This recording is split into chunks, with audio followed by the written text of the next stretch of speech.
Hello friends, Rajpath जी के GS classes में आपका स्वागत है।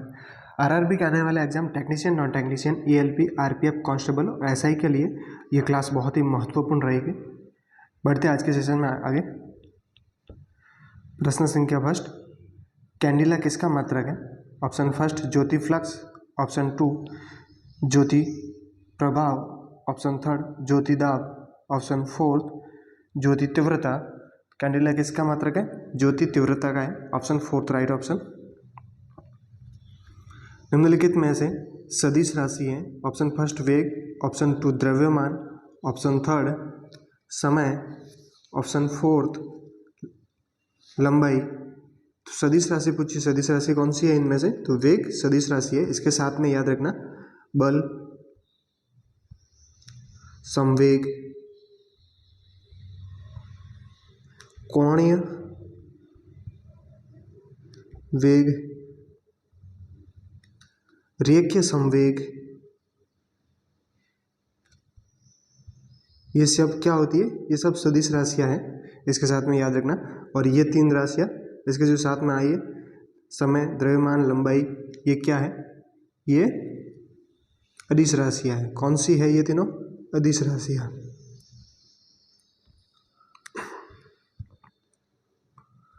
शून्य में स्वतंत्र रूप से गिरने वाली वस्तुओं की, ऑप्शन फर्स्ट शून्य रूप से, स्वतंत्र रूप से जो वस्तु गिर रही है उसकी समान गति होती है, समान वेग होता है, समान त्वरण होता है, समान बल होता है। तो ये तीनों बदलते हैं, ये समान नहीं होता है, त्वरण समान रहता है। Option third right option. चलती हुई बस जब अचानक ब्रेक लगाती है तो उसमें बैठे हुए यात्री आगे की दिशा में गिरते हैं। इसको किसके द्वारा समझाया जा सकता है? ऑप्शन फर्स्ट सापेक्षता सिद्धांत, ऑप्शन टू न्यूटन का पहला नियम, ऑप्शन थर्ड न्यूटन का दूसरा नियम, ऑप्शन फोर्थ न्यूटन का तीसरा नियम। तो आपने देखा होगा चलती हुई बस है और अचानक अगर ब्रेक लगा दे तो जितने भी यात्री अंदर बैठे हैं बस के अंदर वो आगे की तरफ झुक जाते हैं। ये किस कारण से होता है? ये जड़त्व के कारण होता है। जड़त्व का नियम कहता है कि कोई वस्तु गतिशील है तो गतिशील बनी रहती है, रहना चाहती है, और कोई स्थिर है तो स्थिर बना रहना चाहती है। ये न्यूटन का पहला नियम है।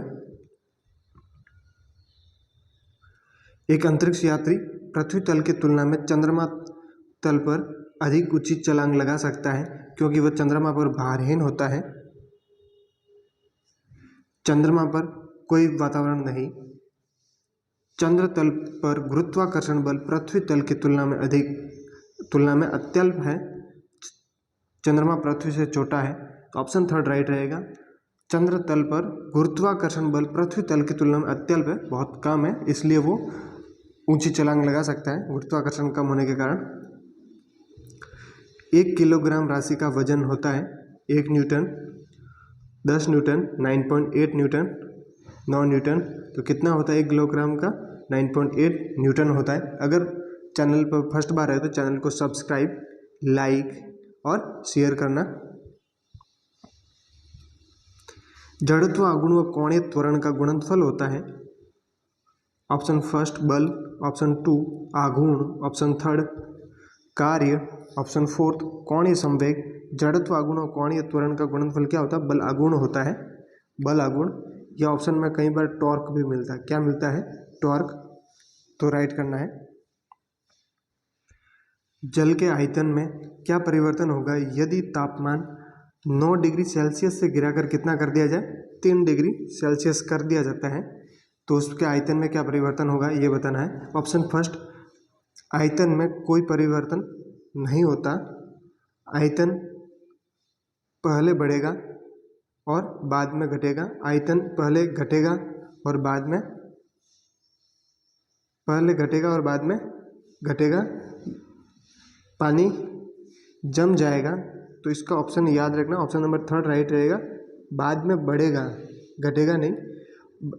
आयतन पहले घटेगा बाद में बढ़ेगा। कैसे होता है देखो, जैसे एक ग्राफ है, ग्राफ में आप समझो इधर, ये मान लो ये 4 डिग्री है, ये वाला लेवल कितना है? ये 4 डिग्री सेल्सियस के है। तो अभी जैसे यहाँ पे 9 मान लेते हैं, 9 डिग्री, 10 डिग्री, और इधर ये नीचे नीचे माइनस में 3 डिग्री 2 डिग्री मान लेते हैं। तो अभी 9 से जब ये नीचे आएगा तो 4 तक ये रेगुलर घटेगा, और 4 से जैसे वो और नीचे जाएगा तो वापस इसके आयतन में वृद्धि होगी।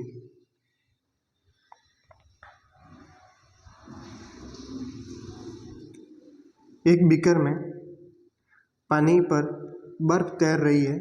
जब बर्फ पूर्णतः पिघल जाएगी तो बीकर में पानी का तल बढ़ेगा, घटेगा, उतना ही रहेगा।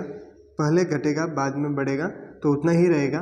बर्फ कोई टुकड़ा है पानी में तैर रहा है, तो अगर वो पिघल जाता है तो उसके तल में कोई परिवर्तन नहीं होता है।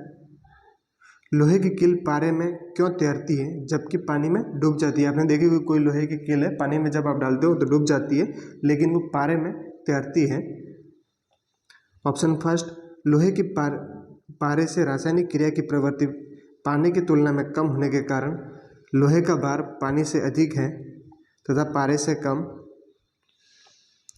लोहे का घनत्व पानी से अधिक है तथा पारे से कम। ऑप्शन फोर्थ है, पारा पानी से भारी है। तो ऑप्शन इसका थर्ड राइट रहेगा। जो लोहे का घनत्व है वो पानी से अधिक है और पारे से कम है। याद रखना, जिस वस्तु को लोहे का घनत्व अभी यहाँ के इसके पानी से अधिक है तो ये पानी में डूब जाएगा, लेकिन पारे से कम है, जिसका घनत्व जिससे कम होगा वो उसके तैरेगी और अधिक होगा तो उसमें डूब जाएगी। तो option number third right option.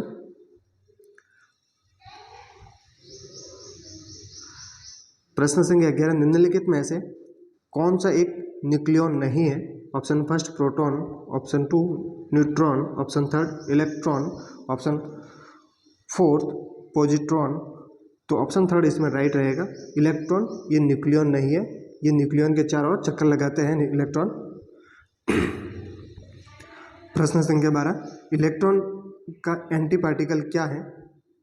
Option first positron, option 2 protein, option third alpha particle, option fourth beta particle.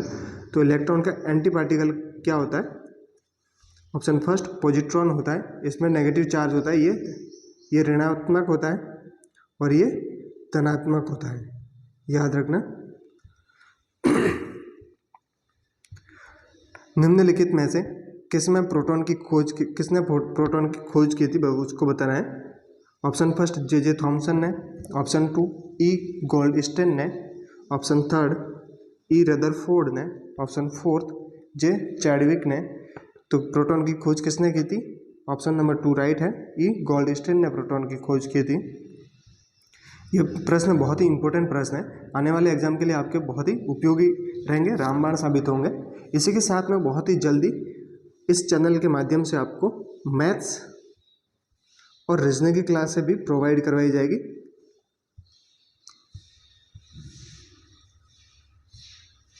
निम्नलिखित में से कौन सा कथन सही है? सही को पहचानना है। एक परमाणु के नाभिक में केवल इलेक्ट्रॉन होता है। नाभिक में इलेक्ट्रॉन तो होता ही नहीं, इलेक्ट्रॉन इसके चारों ओर चक्कर लगाता है, तो ये गलत हो जाएगा। एक परमाणु के नाभिक में इलेक्ट्रॉन और प्रोटॉन, इलेक्ट्रॉन नाभिक में नहीं होता है, बाहर होता है, ये भी गलत ऑप्शन। ऑप्शन थर्ड, एक परमाणु के नाभिक में केवल न्यूट्रॉन, केवल नहीं हो जाता है, प्रोटॉन और न्यूट्रॉन दोनों होते हैं। ऑप्शन फोर्थ, एक परमाणु के नाभिक में प्रोटॉन और न्यूट्रॉन दोनों विद्यमान रहते हैं, ये ऑप्शन सही है। नाभिक में कौन कौन से प्रोटॉन प्लस न्यूट्रॉन दोनों होते हैं। किसी परमाणु के परमाणविक संख्या से निम्नलिखित में से किसकी संख्या का पता चलता है? परमाणविक संख्या से किसकी संख्या का पता चलता है? इलेक्ट्रॉन, प्रोटॉन, न्यूट्रॉन, न्यूट्रॉन और प्रोटॉन। तो परमाणविक संख्या से प्रोटॉन का संख्या का पता चलता है।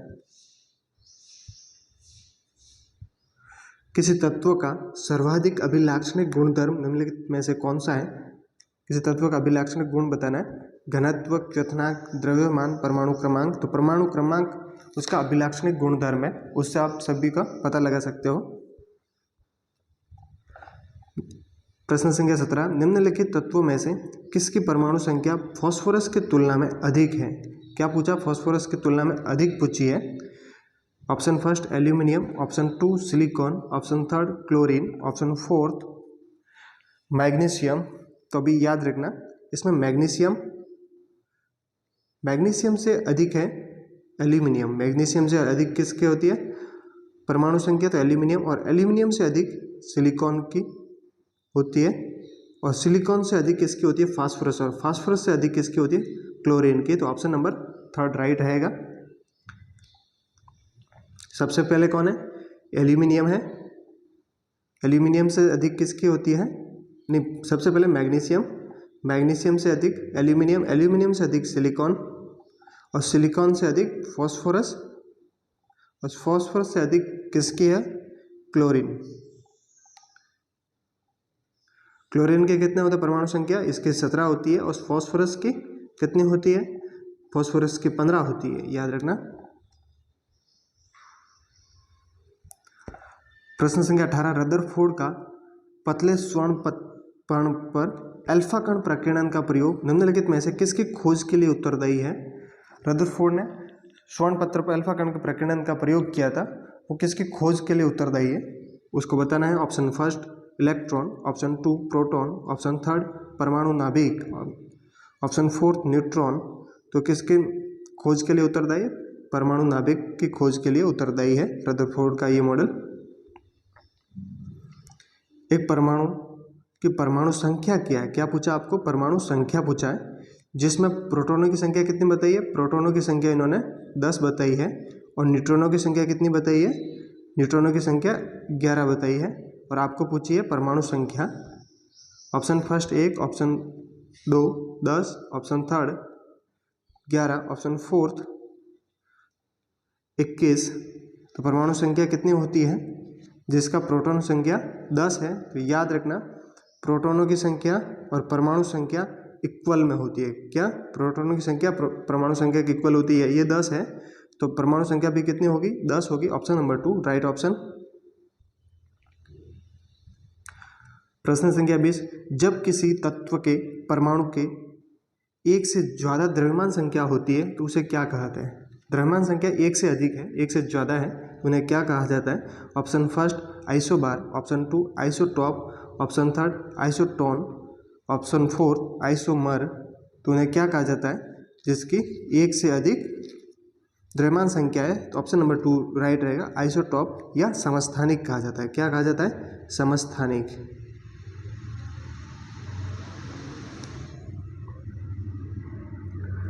कोशिका का जीवित अंश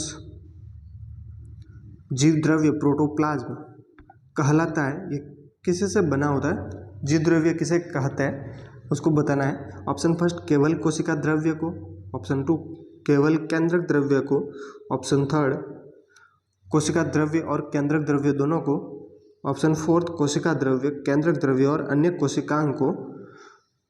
तो जीव द्रव्य प्रोटोप्लाज्म किसे कहते हैं, ऑप्शन नंबर 4 राइट रहेगा, कोशिका द्रव्य केंद्रक द्रव्य और अन्य कोशिकांग। याद रखना कोशिका झिल्ली, क्या याद रखना है, कोशिका झिल्ली। कोशिका झिल्ली के अंदर जितने भी सभी जीवित अंश हैं सभी को जीव द्रव्य कहते हैं। उसमें कोशिका द्रव्य भी हो गया, केंद्रक द्रव्य और अन्य कोशिकांग सारे आ गए। कोशिका झिल्ली में जितने भी कोशिकांग जीव द्रव्य वगैरह।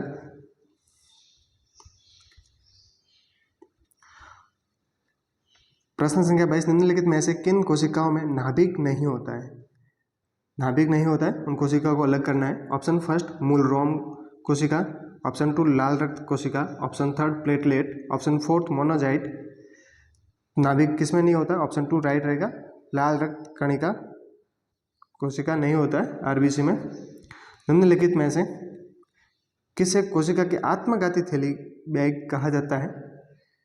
Option first lysosomes, option 2 ribosomes, option third dictyosomes, option fourth phagosome. तो आत्मघाती बैग आत्मघाती थैली किसे कहते हैं, लाइसोसोम्स को कहते हैं। इसे एटम बम के नाम से भी जाना जाता है, एटम बम के नाम से भी जाना जाता है।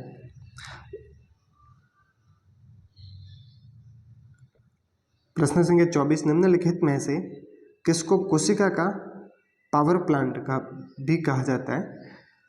कोशिका के किस कोशिकांग को कोशिका का पावर प्लांट के नाम से भी जाना जाता है। ऑप्शन फर्स्ट गोल्जी का है, option 2 mitochondria, option third ribosome, option fourth lysosome.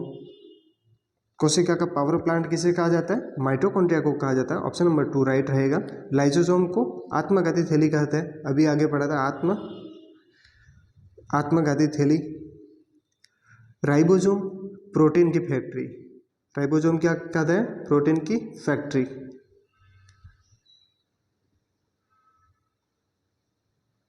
Protein की फैक्ट्री कहते हैं। गोल्जी को ट्रैफिक पुलिस के नाम से भी जाना जाता है।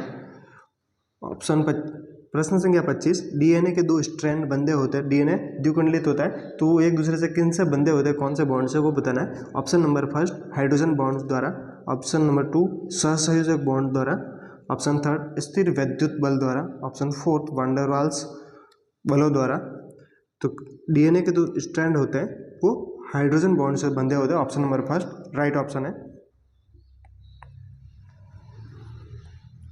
प्रश्न संख्या 26, डीएनए अंगुली चाप का प्रयोग किसकी पहचान के लिए किया जाता है? यानी फिंगर प्रिंटिंग की जाती है, वो किसके लिए की जाती है? DNA finger printing. Option first माता पिता की पहचान के लिए, ऑप्शन 2 बलात्कारी की पहचान के लिए, ऑप्शन थर्ड चोर की पहचान के लिए, ऑप्शन फोर्थ उपयुक्त सभी। तो उपयुक्त सभी राइट रहेगा। माता पिता की पहचान के लिए, बलात्कारी की पहचान के लिए, और चोर है कोई तो उसकी पहचान के लिए भी डीएनए फिंगरप्रिंटिंग अंगुली चाप किया जाता है। ऑप्शन फोर्थ राइट रहेगा। यीस्ट मिलाने पर गूंथे हुए आटे के उठने का क्या कारण है?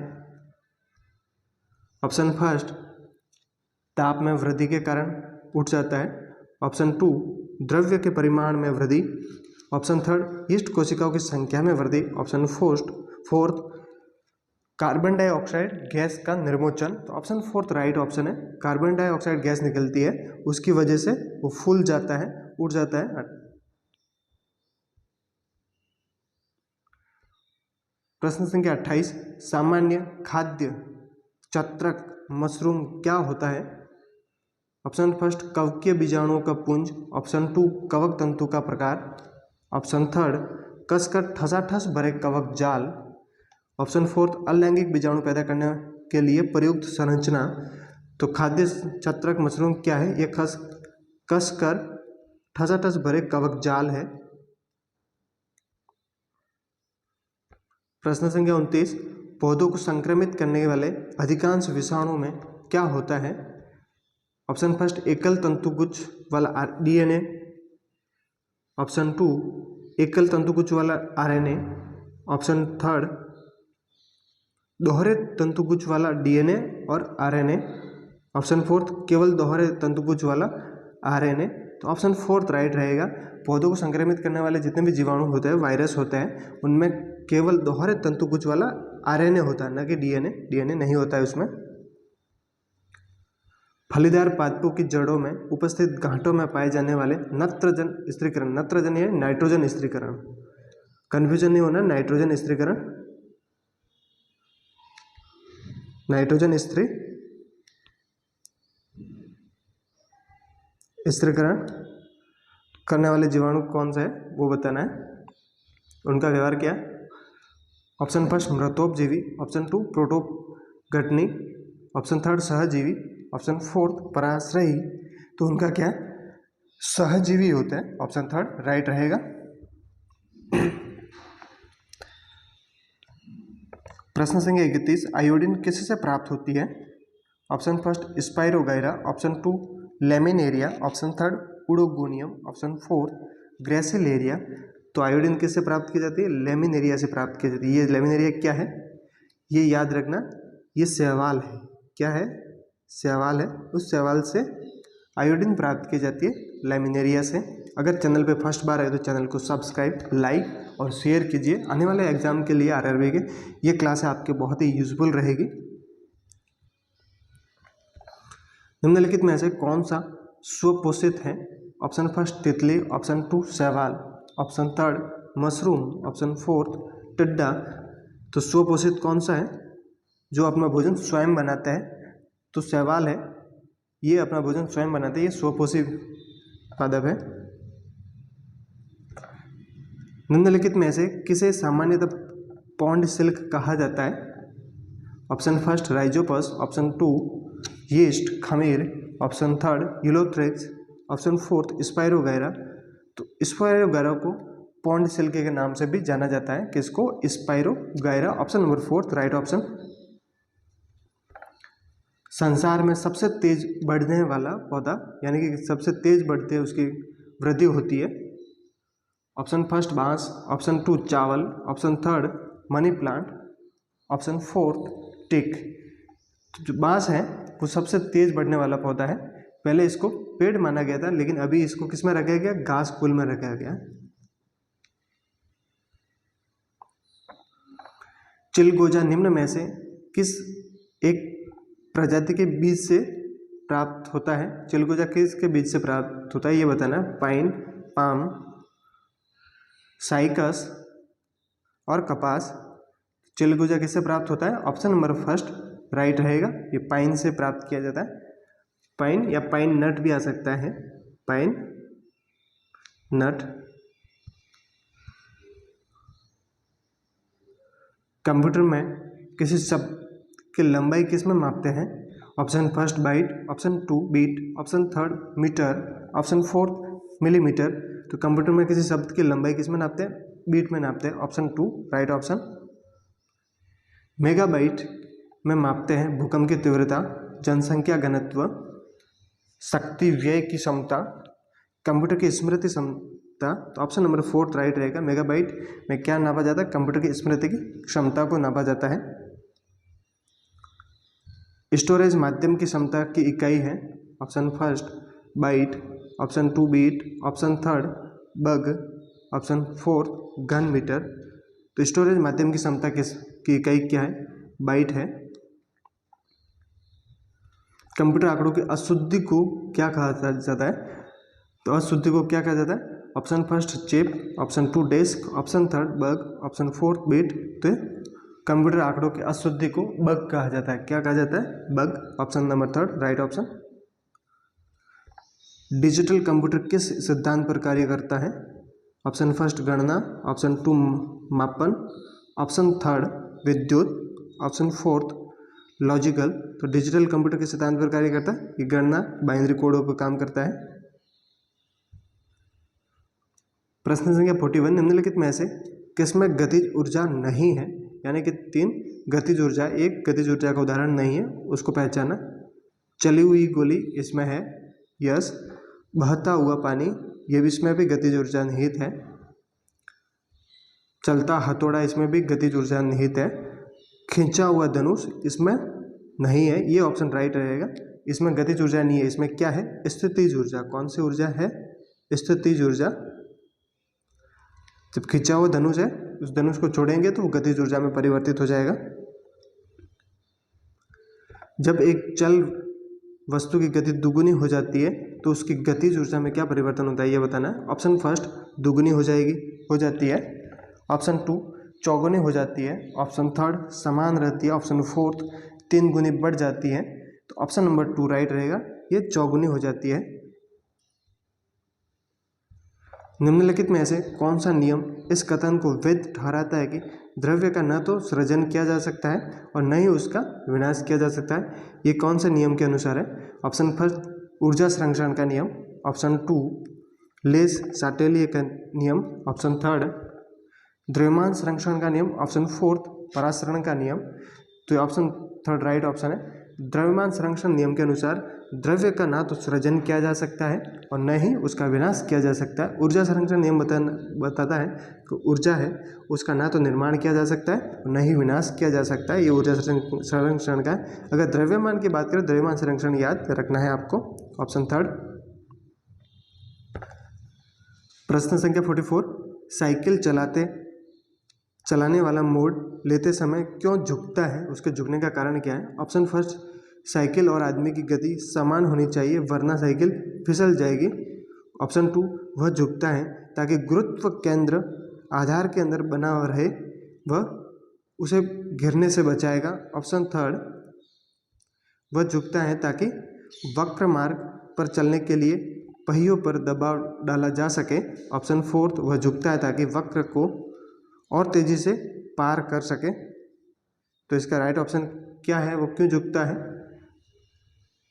तो ऑप्शन 2 राइट रहेगा। वह झुकता है ताकि गुरुत्व केंद्र आधार के अंदर बना रहे और वह उसे गिरने से बचा सके। ऑप्शन नंबर 2 राइट रहेगा।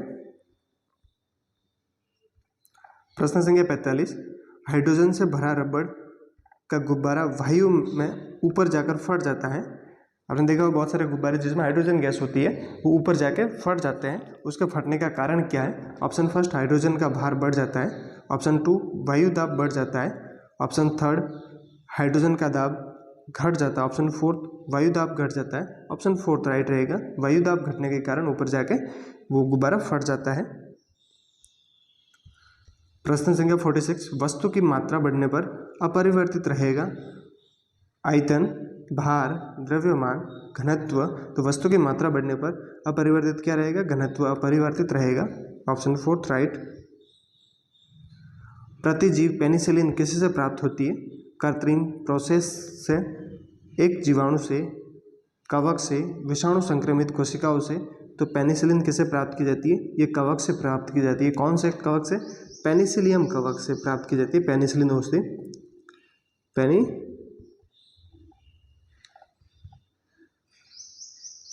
कवक से पेनिसिलिन बनाई जाती है। निम्नलिखित में से किस फसल में एजोला और एनाबिना जैव उर्वरक के रूप में प्रयोग किए जाते हैं? ऑप्शन फर्स्ट गेहूँ, ऑप्शन 2 चावल, ऑप्शन 3 सरसों, ऑप्शन 4 कपास। तो एजोला एनाबिना जैव उर्वरक के रूप में प्रयोग किस में किया जाता है? तो ऑप्शन नंबर 2 राइट रहेगा, चावल, धान के खेतों में। निम्नलिखित में से कौन सा एक कवक एवं उच्च पादप की जड़ों के बीच उपयोगी कार्यात्मक संबंध को दर्शाता है? कवक और उच्च पादप की जड़ों के बीच में संबंध कौन सा है? जैव उर्वरक, कोरेलॉइड जड़, ऑप्शन 3 लाइकेन, ऑप्शन 4 माइकोराइजा। तो ये क्या है? माइकोराइजा है। Option number 4 right option. आज का लास्ट प्रश्न, चट्टानी स्तरों पर लाइकेन विकास को क्या कहते हैं? Option first corticoles, option 2 terricoles, option 3 lignicoles, option 4 saxicoles. तो क्या कहता है? Option number 4 right option. क्या कहा जाता है? सक्सिकॉल्स कहा जाता है। ऐसे ही प्रश्न देखने के लिए चैनल को सब्सक्राइब, लाइक और शेयर कीजिए। मिलते हैं नेक्स्ट क्लास में। Thanks for watching video.